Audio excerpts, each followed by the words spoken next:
3. Meanwhile, old Whately continued to buy cattle without measurably increasing the size of his herd. He also cut timber and began to repair the unused parts of his house, a spacious, peaked-roofed affair whose rear end was buried entirely in the rocky hillside, and whose 3 least-ruined ground-floor rooms had always been sufficient for himself and his daughter. There must have been prodigious reserves of strength in the old man to enable him to accomplish so much hard labour, and though he still babbled dementedly at times, his carpentry seemed to show the effects of sound calculation. It had already begun as soon as Wilbur was born, when one of the many tool sheds had been put suddenly in order, clapboarded and fitted with a stout, fresh lock. Now, in restoring the abandoned upper story of the house, he was a no less thorough craftsman. His mania showed itself only in his tight boarding up of all the windows in the reclaimed section, though many declared that it was a crazy thing to bother with the reclamation at all. Less inexplicable was his fitting up of another downstairs room for his new grandson, a room which several callers saw, though no one was ever admitted to the closely boarded upper story. This chamber he lined with tall, firm shelving, along which he began gradually to arrange, in apparently careful order, all the rotting ancient books and parts of books which during his own day had been heaped promiscuously in odd corners of the various rooms. "I made some use of them," he would say as he tried to mend a torn black-letter page with paste prepared on the rusty kitchen stove. "But the boy's fitting to make better use of them.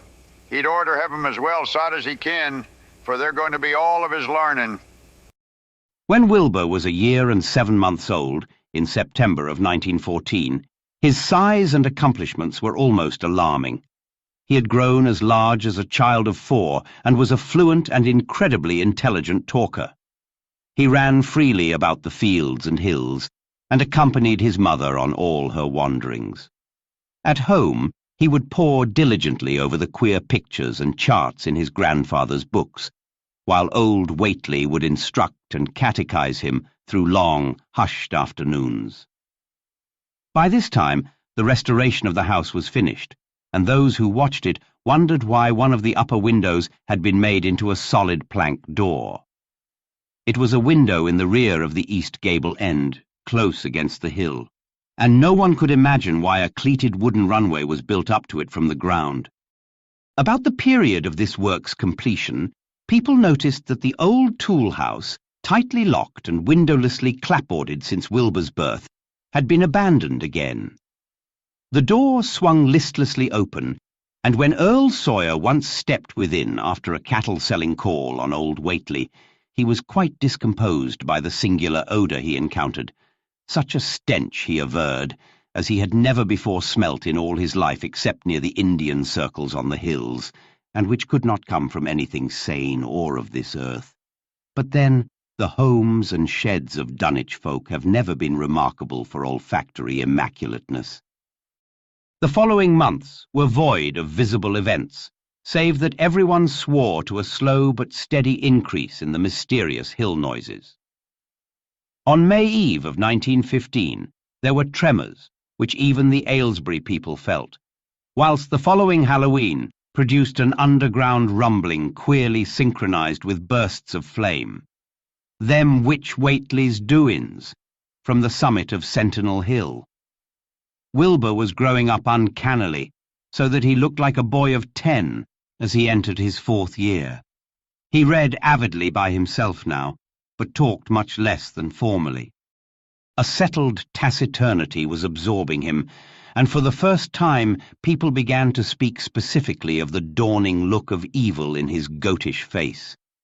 He would sometimes mutter an unfamiliar jargon and chant in bizarre rhythms which chilled the listener with a sense of unexplainable terror. The aversion displayed toward him by dogs had now become a matter of wide remark, and he was obliged to carry a pistol in order to traverse the countryside in safety. His occasional use of the weapon did not enhance his popularity amongst the owners of canine guardians. The few callers at the house would often find Lavinia alone on the ground floor, while odd cries and footsteps resounded in the boarded-up second story. She would never tell what her father and the boy were doing up there, though once she turned pale and displayed an abnormal degree of fear when a jocose fish peddler tried the locked door leading to the stairway.